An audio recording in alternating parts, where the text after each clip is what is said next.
스몰 브랜딩을 하거나 작을 때는 돈을 이렇게 넣는 게 아니에요. 그 채널들을 찾아서 거기에 들어가서 커뮤니케이션을 많이 하라는 이야기예요.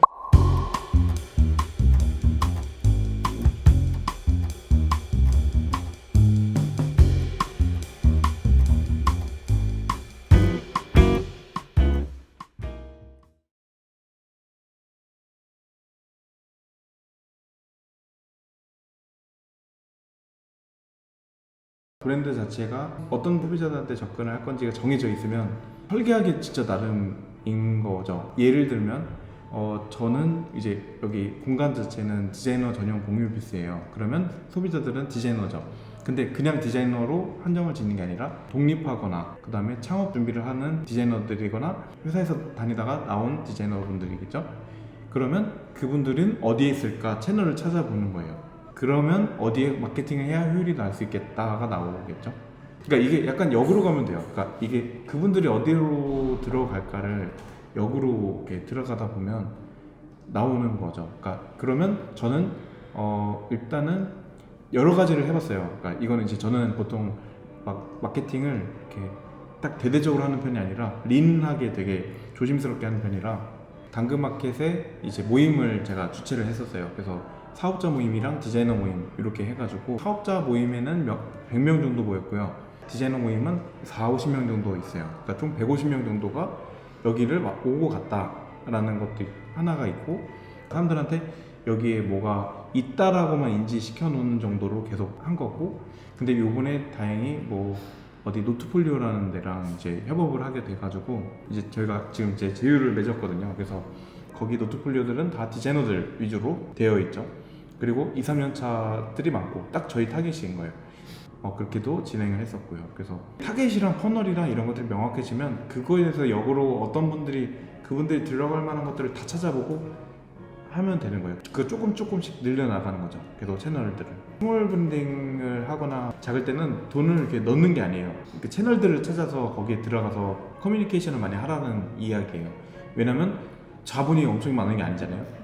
그리고 근데 남들과는 다른 목소리이기 때문에 메시지를 전달하면 그거에 반응이 오는 사람들이 딱 있어요. 그러면 그분들이랑 소통을 한다라고 하면 거기에 많이 되는 거죠.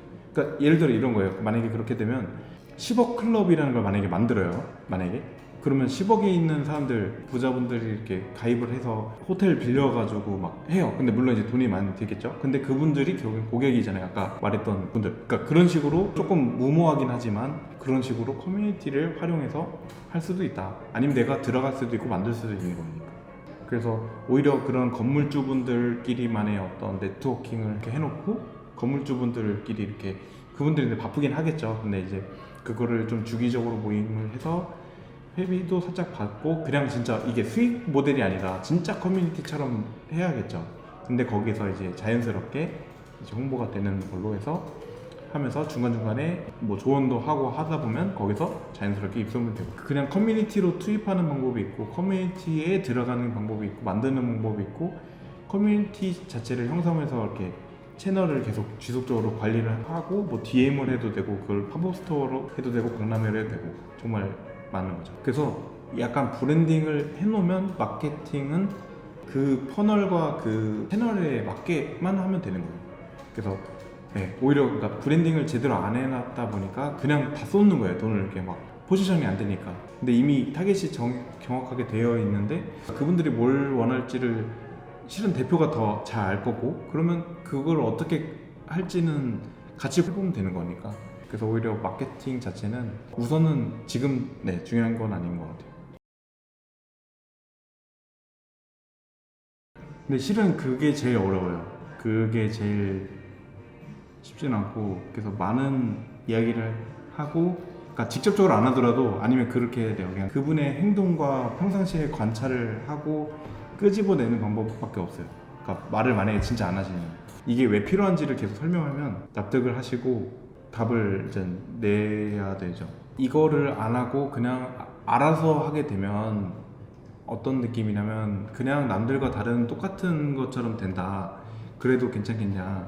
라고 약간 물어보는 거죠. 너무 지금 이미 프리미엄 시장 자체 인테리어도 너무 많다. 근데 거기서 어떻게 차별화를 하실 거고 어떻게 할 거냐? 근데 돈을 써서 그렇다고 마케팅을 남들과 비슷하게 할 거냐? 아니잖아요. 그러니까 결국에는 돈을 적게 하고 하는 방법이 이 방법이다 라고 밖에 말할 수밖에 없어요.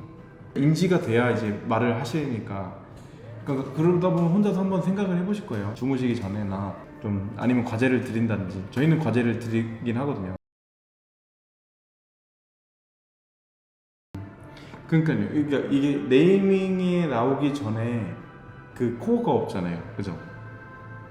이거를 왜 해야 되는지가 안 나오니까 이게 어떤 포지셔닝 자체가 안 나오다 보니까 그러면 그걸로 키워드로 베리에이션을 해야 되는데 그냥 생각나는 거 다 해버리면 나중에 만들어지는 그냥 똑같이 되겠죠. 거의 그거예요. 진짜 댕활한 대지에 점 찍어서 이거 맞아요? 이거 맞아요? 이거 맞아요? 그 지뢰찾기 개념이에요. 그냥 여기가 지뢰가 있는지 저기가 맞는지. 그래서 그거 찾다가 뭐가 맞는지 서로 혼돈이 되고 어떤 게 맞는 건지 어떤 걸 추구하는지가 안 나오다 보니까 이런 거죠. 이렇게 베리에이션 하는 건 좋아요. 근데 그러면 이제 다시 코어를 잡아요.